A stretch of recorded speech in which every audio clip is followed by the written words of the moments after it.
हमारे इस YouTube channel पर आपका स्वागत है। हम आज शुरू करने जा रहे हैं साइंस के फिजिक्स का पहला चैप्टर, जो क्या है हमारा प्रकाश का परावर्तन। चैप्टर का नाम है समतल पृष्ठों द्वारा प्रकाश का परावर्तन। लेकिन हम पहले क्या समझेंगे, प्रकाश का परावर्तन क्या होता है, फिर हम आगे बढ़ते चले जाएंगे एक एक करके। सबसे पहले हम समझते हैं कि परावर्तन होता क्या चीज़ है। परावर्तन परावर्तन समझने से पहले हम ये समझेंगे कुछ चीज़ों को। जैसे माध्यम क्या होता है।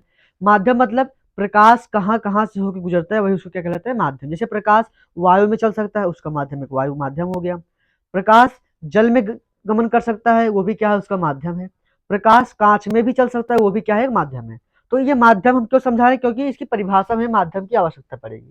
तो समझिए माध्यम क्या होता है। जैसे मान लीजिए ये हमारा जो बोर्ड है, ये बोर्ड ना होके क्या है, ये दर्पण है। क्या है ये, दर्पण। तो अब दर्पण है, अब जब हम इसमें मान लीजिए यहाँ बगल से हम लाइट जब मारेंगे तो ये टकरा के वापस उधर ऐसे लौट जाएगी, लौटेगी नहीं लौटेगी, लौट जाएगी आराम से। तो अब सबसे पहले ये समझिए कि जो ये दर्पण होता है, अगर हम दर्पण के लंबवत क्या मान ले, जैसे मान लेते हैं काल्पनिक रेखा गई है। क्या मान लेते हैं, काल्पनिक रेखा मतलब जो इस दर्पण साथ 90 अंश कोण बनाएगी, यानी उसके साथ लंबवत होगी, उसे क्या बोलते हैं, अभिलंब बोलते हैं। तो जब इस पे हम क्या करेंगे, किरण मारेंगे, यानी जब इस पे हम लाइट मारेंगे तो ये जितना अभिलंब और इस लाइन के बीच जितने अंश कोण रहेगा, ये उतना ही कोण बनाती हुई उधर क्या करेगी, निकल जाएगी। तो समझिए, जैसे मान लीजिए ये हमारी लाइट आगे बढ़ रही है, तो ये अभिलंब के साथ मान लीजिए थीटा कोण बना रही है। क्या बना रही है, थीटा, जिसको क्या बोलते हैं, आई बोलते हैं, लेकिन मान लीजिए थीटा बना रही है, या फिर चलिए आई बना रही है। तो आई कोण बनाती है, तो ये इधर कितना बनाएगी, ये आर बनाएगी। क्या बनाएगी, आर बनाएगी। तो ये दोनों आपस में क्या होंगे, ये दोनों होंगे बराबर। ये तो अभी हम अपवर्तन के नियम में समझेंगे, अभी बस हम आपको ऐसे थोड़ी जानकारी दे रहे थे बस। अब सबसे पहले हम ये समझते हैं कि प्रकाश का परावर्तन कहते किसे। जब प्रकाश की किरणें किसी चिकने या पॉलिशदार सतह से टकराती है, तो वो टकरा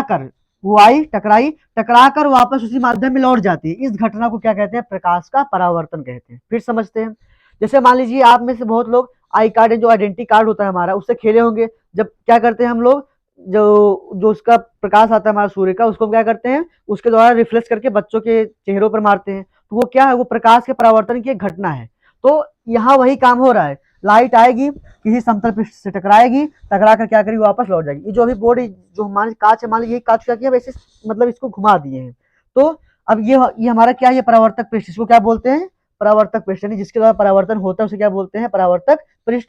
तो इसकी परिभाषा क्या बनेगी, जब प्रकाश की किरण किसी चिकने या पॉलिशदार सतह से टकराती है, तो वो क्या करती है, टकराकर उसी माध्यम में वापस लौट जाती है। इस घटना को क्या कहते हैं, प्रकाश का परावर्तन कहते हैं। तो हम समझ लिए परावर्तन। अब समझते हैं परावर्तन के नियम। तो परावर्तन के दो नियम है। परावर्तन कितने नियम है, दो नियम।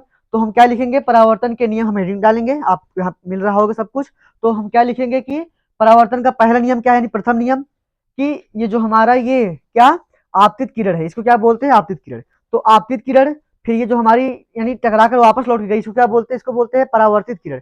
तो आपतित किरण, परावर्तित किरण और आपतन बिंदु पर खींचा गया अभिलंब, तीनों एक ही तल में होते हैं। एक ही तल में होने का मतलब, जैसे मान लीजिए ये दोनों, मतलब ये जो तीनों हैं, कौन कौन, आपतित किरण, अभिलंब और परावर्तित किरण। अगर हम एक दीवार बनाएंगे इसके ऊपर, तो ये क्या होंगे, तीनों उसी दीवार में आ जाएंगे।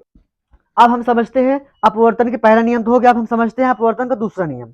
तो अपवर्तन का दूसरा नियम क्या कहता है, कि जो ये आपतित किरण है, ये इस अभिलंब के साथ जितने अंश के कोण पर आकर गिरेगी, उतना ही अंश का कोण बनाते हुए उधर निकल जाएगी। मतलब जो हमारा कोण आई होता है, ये किसके, कोण आर के बराबर होता है। दूसरा नियम हमारा क्या कहता है, आपतन कोण और परावर्तन कोण का मान क्या होता है, आपस में बराबर होता है। तो आपको दोनों नियम यहाँ मिल गए होंगे।